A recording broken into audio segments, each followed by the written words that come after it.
दोस्तों मनीष कश्यप के जितने भी समर्थक हैं वो उसके लिए काफ़ी खुशखबरी का समय है, क्योंकि मनीष कश्यप अब जेल से बाहर निकल रहे हैं।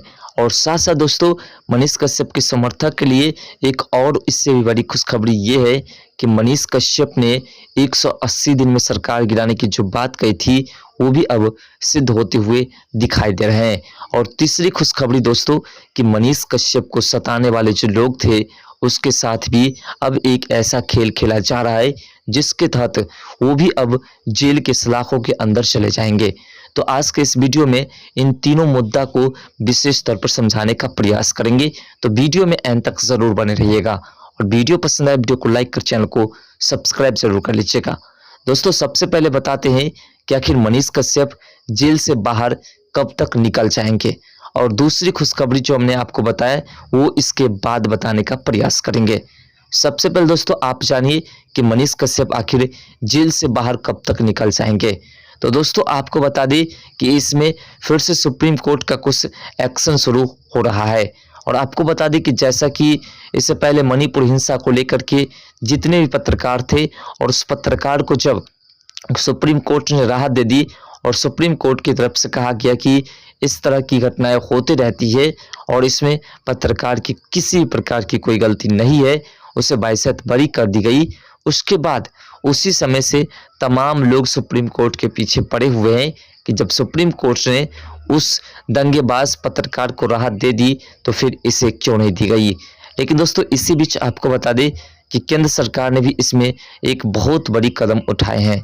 जैसा कि आपको पता है कि केंद्र सरकार इशारों में मनीष कश्यप के समर्थन में कई तरह की बातें कह चुके हैं। इसी बीच अब केंद्र सरकार भी सुप्रीम कोर्ट से प्रश्न करनी शुरू कर दी है कि सुप्रीम कोर्ट से प्रश्न ये किए हैं कि जब आपने एक बहुत बड़े दंगा फैलाने वाले पत्रकार को ये कह करके राहत दे दी कि पत्रकार है, गलती तो होती रहती है, तो फिर मनीष कश्यप को राहत क्यों नहीं मिली, यानी कि बिहार के पत्रकार को राहत क्यों नहीं मिली, क्योंकि उसके वीडियो से तो किसी प्रकार की कोई दंगा नहीं फैली थी। तो ये एक बहुत बड़ी राहत की बात है, क्योंकि सुप्रीम कोर्ट अब एक्शन ले रही है और इधर मनीष कश्यप के ऊपर जितने मुकदमा दर्ज थे उसमें से सिर्फ 3 मुकदमे बचे हुए हैं और उसकी भी आज सुनवाई है। और आज सुनवाई के दौरान मनीष कश्यप को उसमें भी बेल मिल सकती है। उसके बाद मनीष कश्यप सिर्फ एनएसए से और एक मुकदमे से घिरा रहेगा और एनएसए बहुत जल्द हटने जा रही है। जैसा कि अब मैं आपको बताया था कि ये महीने जैसे गुजरेंगे और मनीष कश्यप के ऊपर जो एनएसए लगा है उसका सबूत अगर कोर्ट में पेश नहीं की जाएगी तो मनीष कश्यप के ऊपर से एनएसए हट जाएगा। कुल मिलाकर के दिवाली से पहले मनीष कश्यप जेल से बाहर आ सकते हैं, क्योंकि धरना प्रदर्शन भी काफी तेज है। अब दोस्तों बात करते हैं दूसरे मुद्दे की कि आखिर कैसे 180 दिन के अंदर में सरकार गिरने जा रही है। और सबसे इम्पोर्टेंट बातें जो हमने आपको बताया कि मनीष कश्यप के बदले में उसे जेल जानी भी पड़ सकती है, ये खबर हम आपको लास्ट में बताने का प्रयास करेंगे। तो वीडियो में एंड तक जरूर बने रहिएगा। देखिए सबसे पहले आपको बता दें कि 180 दिन का टारगेट जो था वो कैसे पूरा हो रहा है, इसे समझिए। पहली बात है तो मनीष कश्यप ने कहा कि 180 दिन में हम सरकार गिरा देंगे, तो मनीष कश्यप को जेल में डाल दिया। तो जेल में डाल दिया गया और उसके ऊपर एनएसए लगा दिया गया। लेकिन इसी बीच जैसे नीतीश कुमार ने बिहार की डोरी को संभालने के लिए तेजस्वी यादव के कंधे पर हाथ रखा और कहा यही हमारी बारिश है, उसके बाद फिर से जब से इंडिया गठबंधन बनाया गया है, इंडिया अलायंस बनाया गया है, उसके बाद से बीजेपी की तरफ नीतीश कुमार की इशाराएं चल रही है। इसलिए क्योंकि नीतीश कुमार को इंडिया अलायंस की तरफ से किसी प्रकार की कोई राहत, मतलब उसका जो पद था उस पद नहीं मिल पाता है, और जिसके कारण नीतीश कुमार को ये लगने लगा कि ना ही हम बिहार के मुख्यमंत्री रहेंगे और ना ही हमें प्रधानमंत्री बनने का मौका मिलेगा, क्योंकि राहुल गांधी ने इंडिया अलायंस गठबंधन को हाईजैक कर लिया। उसके बाद से नीतीश कुमार को यही टेंशन सताने लगी।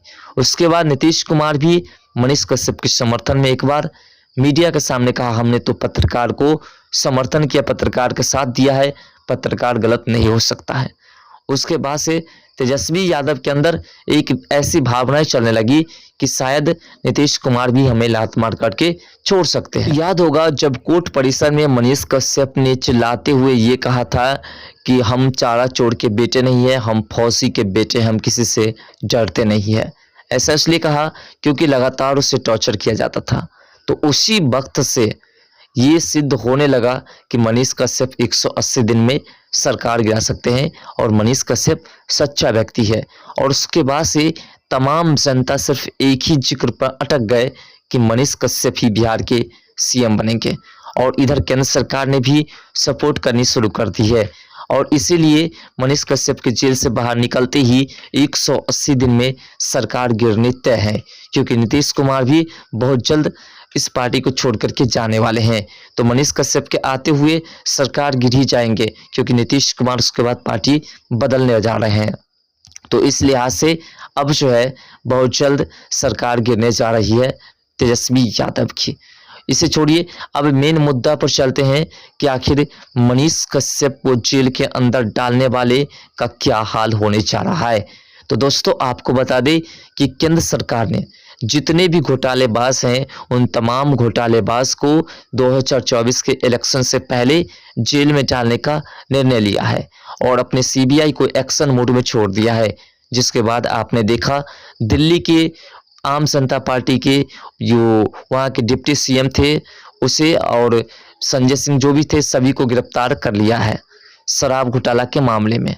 अब दोस्तों आपको बता दें कि इधर तमिलनाडु के जो मुख्यमंत्री है एमके स्टालिन, उसके ऊपर भी बहुत बड़े घोटाला का आरोप लगा है और उसे भी बहुत जल्द जेल के अंदर में डाला जाएगा। इधर बिहार में बिहार के उप मुख्यमंत्री तेजस्वी यादव और बिहार के पूर्व मुख्यमंत्री लालू प्रसाद यादव और राबड़ी देवी और उसके तमाम परिवार के लोग, अब इन लोगों का भी जेल यात्रा बहुत जल्द होने जा रही है। जैसा कि हमने आपको पहले भी बताया है कि लालू प्रसाद ने 3 से 5 साल के लिए जेल जाने का रास्ता खुद ही ढूंढ लिया था। और जिस प्रकार से मनीष कश्यप ने कहा था कि हिरासत में प्रशासन की वजह से नशीली पदार्थ पहुंच जाती है, वैसी ही घटना सामने आ गई जब लालू प्रसाद ने खुद ही कबूल किया कि हम जेल के अंदर से मोबाइल से सोनिया गांधी से बात किए थे और बात किया करते थे और इसके अलावा कई नेताओं से बात किया करते थे। तो इसी बात को लेकर के अब जो है लालू प्रसाद पूरी तरह से घिर रहे हैं और मनीष कश्यप सच साबित हो रहे हैं। तमाम लोगों के नज़र में मनीष कश्यप हीरो इसी सब कारण बन गए।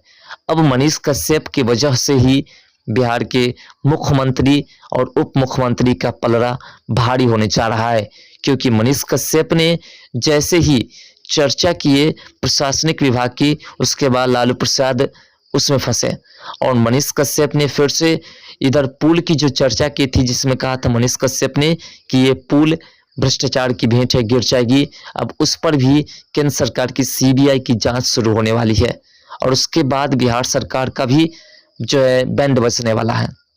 उधर तमिलनाडु के मुख्यमंत्री एमके स्टालिन भी बहुत जल्द जेल जाने वाले हैं, क्योंकि 54 लाख करोड़ रुपए का शायद घोटाला हुआ है। अब ये घोटाला पूरी तरह से स्पष्ट नहीं हुआ है, लेकिन घोटाला हुआ है। और मनीष कश्यप के केस में भी जैसे ही मनीष कश्यप के ऊपर से एनएसए हटेगा और एविडेंस पेश नहीं कर पाएंगी, उसके बाद उसके ऊपर जुर्माना भी बांधा जाएगा और उसे जेल में भी डाला जा सकता है। तो फिलहाल मनीष कश्यप से जुड़ी तीनों बातें आपने समझ लिया कि किस प्रकार से मनीष कश्यप रिहा होंगे बहुत जल्द। दूसरी बातें कैसे 180 दिन में सरकार गिर जाएगी और तीसरी बातें कैसे दोनों सरकार जेल जा रहे हैं, क्योंकि केंद्र सरकार की सीबीआई पूरी तरह से एक्शन में है और केंद्र सरकार की सीबीआई की वजह से सभी लोग अब जेल जाने वाले हैं, जितने भी घोटालेबाज हैं। अगर आपको वीडियो पसंद आए, वीडियो को अपने दोस्तों में शेयर जरूर कर दीजिएगा। तो मिलते हैं नेक्स्ट वीडियो के साथ, तब तक के लिए बाय। जय हिंद, जय भारत, जय बिहार, जय मिथिला, जय सनातन।